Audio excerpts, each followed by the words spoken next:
Masih bersama kami di Presisi Utama.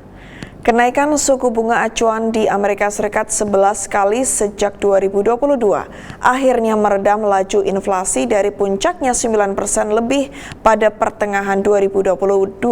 Pada saat yang sama, ekspansi usaha tertekan dan ancaman resesi menekan dunia usaha dan bursa saham. Tapi angin segar datang dari pertemuan ekonomi di Jackson Hole, dan berikut kita simak laporan Nova Purwadi dari VOA. Dalam pertemuan tahunan, pimpinan Bank Sentral, ekonom, dan akademisi di Jackson Hole, negara bagian Wyoming, Kepala Bank Sentral AS atau Federal Reserve, akhirnya secara eksplisit menyatakan segera diturunkannya suku bunga acuan. The time has come for policy to adjust. The direction of travel is clear, and the timing and pace of rate cuts will depend on incoming data, the evolving outlook, and the balance of risks.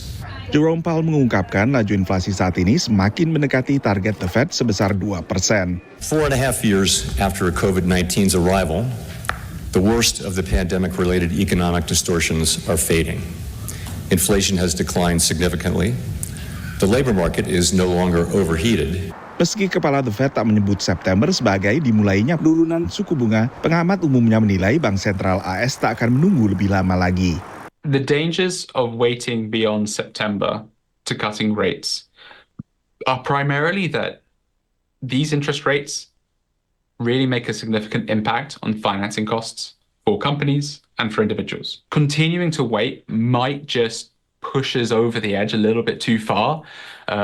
We've already seen that unemployment has risen almost a full percentage point off the lows. Awal Agustus, bursa saham terjun bebas merespons perlambatan penciptaan lapangan kerja dan peningkatan angka pengangguran yang menguatkan kekhawatiran dari investor bahwa Amerika Serikat masuk resesi. Pertemuan The Fed selanjutnya berlangsung 17 hingga 18 September, seminggu setelah terbitnya sejumlah indikator utama laju inflasi, termasuk indeks harga konsumen dan indeks harga produsen, lalu juga terbitnya data tenaga kerjaan terbaru awal September. Pernyataan Powell di Jackson Hole hampir memastikan pada pertemuan itulah Bank Sentral akan mulai menurunkan suku bunga. I think it was pretty clear from the speech that we know that there is a rate cut coming in September. And I also think we know pretty clearly that it's highly likely there'll be 3 more cuts to come. Now, the data could change, obviously, between now and then. But in terms of size, I would say that it's likely it's a 25 basis point cut. There was nothing in the speech to indicate the need for panic. And I think the Fed is just going to gradually cut.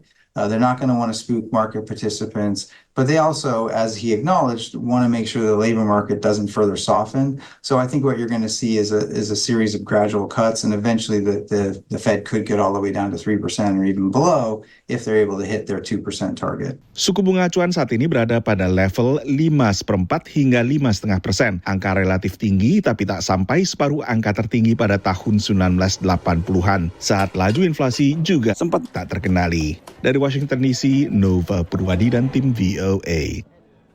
Presisi Utama akan segera kembali, tetaplah bersama kami.